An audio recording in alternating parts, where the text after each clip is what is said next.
Shri Swami Samarth. Good morning.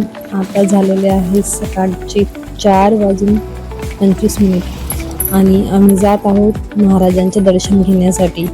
आम्ही थोडे लवकरच निघालो कारण आम्हाला असं वाटत होतं की आपण काकड आरती करावी आणि इथे काकड आरती महाराजांची चालू आहे. मी स्वामींसाठी फूल आणि प्रसाद घेतला होता. तसं तर मी घरूनच प्रसाद घेऊन आली होती, पण आम्ही इथे प्रसाद घेतला. ही जी लाईन आहे ना, ही जी व्यवस्था झालेली आहे मंडप वगैरेची, ही उद्यासाठी आहे, म्हणजेच की गुरुपौर्णिमेसाठी, आणि इथून पूर्ण पॅक असतं. ही जागा जी आहे ना, आता जी रिकामी दिसत होती ती पूर्ण भरलेली असते. आम्हाला लागली होती थोडी भूक, म्हणून आम्ही विचार केला इथे जवळच नाश्ता करूया. आम्ही इथे मग डोसा मागवला आणि इथे शिरा खूप मस्त भेटतो. पायनॅपल शिरा आहे हा, पण याचा स्वाद जो असतो ना, याच्यापेक्षाही एकदम भारी स्वाद ह्या आपल्या अन्नक्षेत्रमधल्या शिऱ्याचा असतो. मला तर अन्नक्षेत्रमधला शिरा खूप जास्त आवडला. ह्या व्हिडिओ मी खास तुमच्यासाठी घेतलेला आहे. बघा आता हे पूर्ण रिकामं दिसतंय इथे, म्हणजे बघा किती खाली आहे. ही जी लाईन आहे ना समोर, ही आपल्याला स्वामी महाराजांच्या मंदिराकडे, म्हणजेच आपलं जे मेन मंदिर आहे वटवृक्ष मंदिर, तिथे घेऊन जात असते. आणि आज हे पूर्ण रिकामी आहे आणि आता ह्या सकाळचा वेळ आहे, पूर्ण खाली झालेला आहे इथे. म्हणजे बरेचसे भक्त जे आधीच आले होते ते सकाळी काकड आरती करून निघून गेले. हे जी जागा आहे पूर्ण रिकामी आहे. इसवी सन 1459 मध्ये माघ वद 1 शके 1380 या दिवशी श्री नृसिंह सरस्वती स्वामी महाराज यांनी गाणगापुरास निर्गुण पादुका स्थापन केल्या व त्यानंतर शेल यात्रेचे निमित्त साधून ते कर्दळीवनात अदृश्य झाले. ह्या कर्दळीवनात सुमारे 300 वर्ष महाराजांनी कठोर तपश्चर्या केली. ह्या काळात मुंग्यांनी त्यांच्यावर वारूळ रचले. एके दिवशी उद्धव नावाचा लाकूड तोड्या त्याच कर्दळीवनात लाकडे तोडत असताना त्याच्या हातून कुऱ्हाड निसटली व ती वारुळावर पडली. उद्धवाचे निमित्त स्वामी महाराजांना पुन्हा भक्तांच्या कल्याणासाठी प्रगट व्हायचे होते. कुऱ्हाड वारुळावर पडताच त्यातून रक्ताची धार उडाली. क्षणातच दिव्य प्रकाश पडून उद्धवासमोर एक अजानुबाहू तेजस्वी मूर्ती प्रगट झाली. तेच अक्कलकोटचे स्वामी समर्थ महाराज होते. आपल्या हातून ह्या महापुरुषाला जखम झाली ह्या विचाराने उद्धवाला दुःख झाले व भय वाटू लागले. पण भक्तांसाठी माता असलेल्या महाराजांनी उद्धवाला अभय व आशीर्वाद देऊन गंगा तीरी प्रयाण केले. गंगा तीरावर भ्रमण करता करता ते कलकत्त्यात गेले व तेथे त्यांनी महाकाली मातेचे दर्शन घेतले. नंतर काशी, प्रयाग असे भ्रमण करीत ते उत्तरेकडून दक्षिणेस आले. हे दृश्य तुम्हाला पाहून लक्षात आलंच असेल की आपण स्वामी समर्थ महाराजांच्या मठाच्या एकदम समोर, म्हणजेच मंदिराच्या मेन दरवाजावरती आहोत. इथे इतकी जास्त गर्दी असते ना, आपल्याला इथपर्यंत येण्यासाठी कधी कधी 3 ते 4 तासापर्यंत आपल्याला लाईन मध्ये लागावं लागतं आणि 3 ते 4 तासापर्यंत आपल्याला इथे थांबावं लागतं. आणि दर्शन घेतल्यानंतर जे मागच्या साईडने आपण बाहेर येतो ती ही जागा, हे तुम्ही प्रत्येक व्हिडिओमध्ये पाहिली असेल. इथे स्वामीच्या एकापेक्षा एक आणि सुंदर अशा महाराजांच्या मूर्ती असतात, प्रसाद असतात, स्वामींचे वस्त्र असतात, वेगवेगळे गंध, वेगवेगळे स्वामींचे फोटो आणि त्यांच्यासाठी गळ्यातल्या माळा, खूप छान छान असं ह्या इथे असतं. मला तर इथे म्हणजे ते वटवृक्ष असतं आणि तिथे स्वामी बसलेले असतात, ते मला इथे खूप जास्त आवडलं आणि माझी खूप इच्छा होत होती घ्यायची, पण कदाचित अजून सध्या महाराजांची इच्छा नसेल.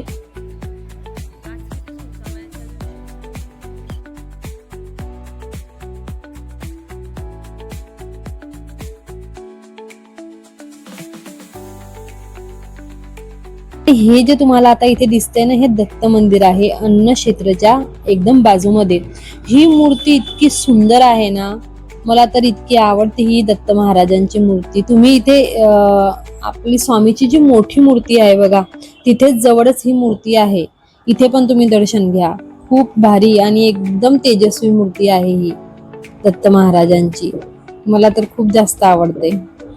आणि ह्या मंदिराच्या थोड्याच अंतरावर म्हणजे बाजूमध्ये म्हटलं तरी चालेल, इथे छत्रपती शिवाजीराजे महाराजांची बघा किती मस्त मूर्ती आहे, सुंदर एकदम. आणि त्याच्या बाजूमध्येच आपले स्वामी समर्थ महाराज त्यांची मोठी मूर्ती आहे. इथे बरेचसे लोक येतात आणि फोटो सुद्धा काढत असतात. ही मूर्ती खरंच खूप सुंदर आहे. मला आधी या मूर्तीच्या विषयी काहीच माहिती नव्हतं. मी बऱ्याच रील्स मध्ये किंवा व्हिडिओमध्ये ह्या मूर्तीला पाहिलं होतं, पण मी अक्कलकोटला जेव्हा आली नव्हती तेव्हा मला हे सुद्धा माहिती नव्हतं की ही मूर्ती कुठे आहे. पण मला ह्या मूर्तीजवळ जायचं होतं, माझी खूप इच्छा होती. एखाद्या वेळेस तर असंही झालं की मी जवळून गेली पण मला ही मूर्ती दिसली नाही, आणि मी घरी आल्यानंतर विचार केला की अरे आपण तर तिथे गेलेच नाही, आपण तर ह्या मूर्तीजवळ गेलेच नाही. आणि आता तर अक्कलकोट मधली प्रत्येक वस्तू महाराजांच्या कृपेने आम्हाला कळालेली आहे. कसं असते ना, जेव्हा आपण महाराजांना म्हणजे मानत असतो किंवा त्यांची सेवा करत असतो किंवा त्यांच्या भक्तीत असतो, तेव्हा महाराजांची प्रत्येक जागा ही आपली आवडीची होत असते. आणि मला तसंच झालं हे काहीतरी. आणि आम्ही आता बाहेर जातोय अन्नक्षेत्रामध्ये, आम्हाला जेवण करायचं आहे, भूक लागलेली आहे. आता गर्दी तर नाहीये कारण आमची रूम इथे जवळच होती, तर लाईन जर का जास्त मोठी असली तर आम्ही थोडे लेट येत होते, कारण खूप लंबी लाईन लागायची अन्नक्षेत्रामध्ये.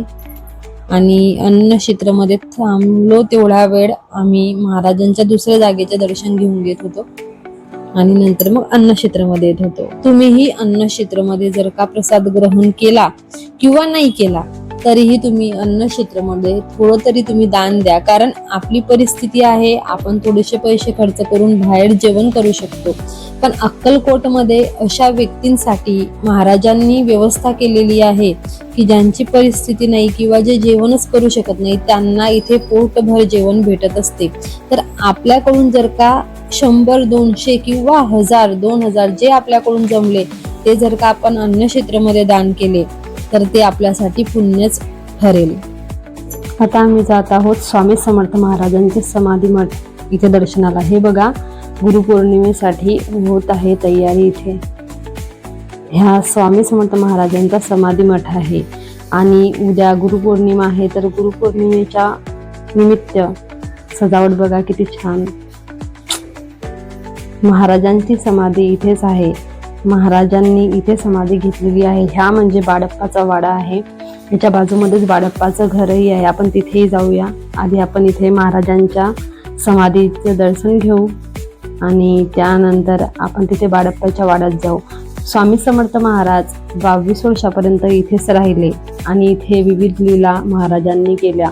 खूप आनंदात आणि खूप उत्साहामध्ये दरवर्षी भक्त गुरुपौर्णिमेनिमित्त इथे महाराजांच्या दर्शनाला येत असतात.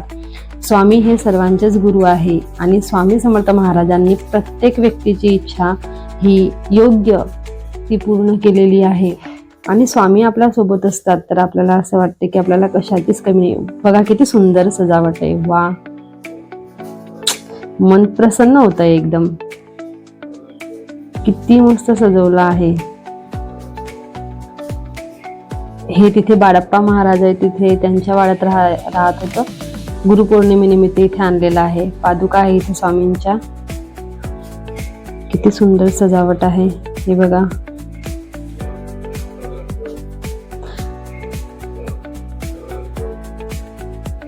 फुलांचे कलर,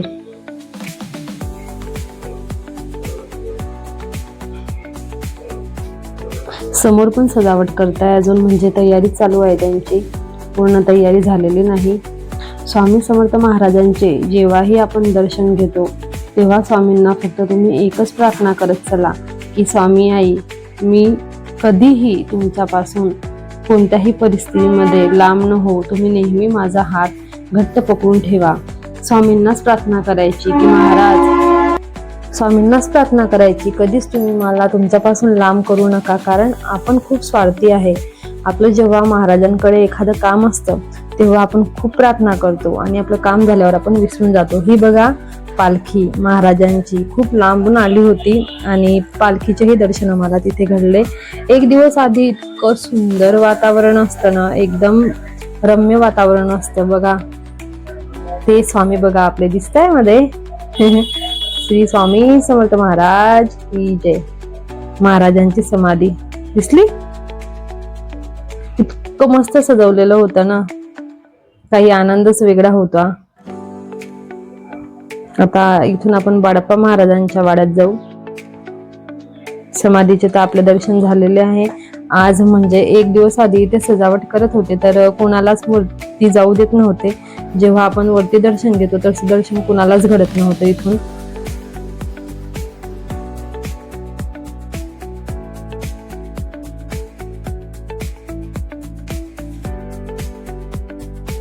ह्या सोडप्पा महाराजांचा वाडा आहे, जिथे महाराजांचं वास्तव्य होतं, म्हणजे स्वामी इथे राहिलेले होते. आणि भक्तजनांची बघा किती भीड आहे इथे दर्शनासाठी. आणि ही ते विहीर, ही बघा, इथेच विहीर आहे ज्या विहिरीला पाणी नव्हतं, आणि स्वामी समर्थ महाराजांच्या आशीर्वादाने आणि त्यांनी केलेल्या त्या एका चमत्कारामुळे ह्या विहिरीमध्ये आतापर्यंत पाणी आहे. ही विहीर कधीच आटली नाही. त्या काळातली विहीर आहे, म्हणजे स्वामी जेव्हा होते त्या काळातले हे सर्व विहीर आणि हा वाडा आहे. हे बघा, इथे ते गणपती बाप्पा समोर गणपतीची मूर्ती आहे. ही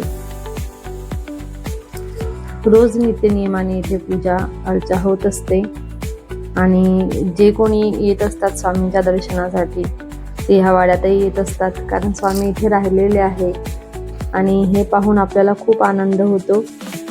स्वामी समर्थ महाराजांचं वास्तव्य इथे होतं, स्वामी इथे राहायचे. हे बघा किती मस्त फोटो, अन्नपूर्णा मातेच्या रूपात इथे बाळप्पा महाराज बाजूमध्ये बसलेले आहे. खूप सुंदर असे फोटो, आणि त्याहूनही सुंदर ही जागा. कधी कधी विश्वास होत नाही की ही तीच जागा आहे का जिथे स्वामी राहत होते. ह्या समाधी मठ आहे. समाधी मठाच्या कलशचं तुम्ही दर्शन करून घ्या. आणि हे आहे गुरुमंदिर, बाळप्पा महाराजांचा फोटो आहे हा.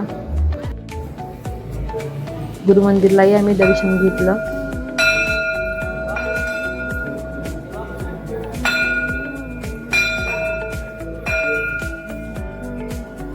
आजचा दिवस खूप सुंदर होता, म्हणजे खूप आनंद झाला. अक्कलकोटमध्ये आम्ही इतक्या जागेवरती गेलो की जिथे जिथे महाराज फिरत होते. आधी माहिती नसल्यामुळे आम्ही इतक्या जागेवरती जात नव्हतो आणि इतकं आवडतही नव्हतं. पण जशी जशी स्वामी महाराजांच्या प्रती आपली श्रद्धा आणि निष्ठा ही वाढत जाते, तसं तसं आपल्याला असं स्वामींविषयी अजून ऐकण्याची इच्छा होते किंवा पाहण्याची इच्छा होते की स्वामी कुठे फिरत होते, स्वामी कुठे बसत होते, स्वामी काय करत होते. खूप आनंद होतो ते पाहून.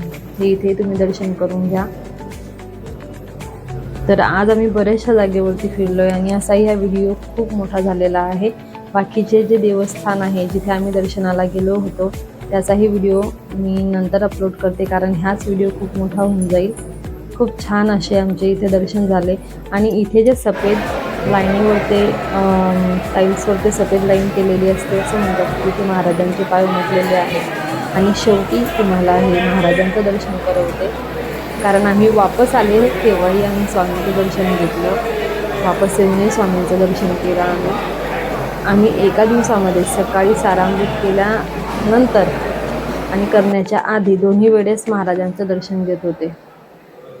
स्वामींचे दर्शन घेऊन आता आजचा व्हिडिओ इथेच थांबवते आणि आम्ही जाऊ आमच्या रूमवर. मग त्यानंतर मी तुम्हाला दुसरा व्हिडिओ दुसऱ्या पार्टमध्ये अपलोड करेल, तो तुम्ही पाहून घ्या. श्री स्वामी समर्थ.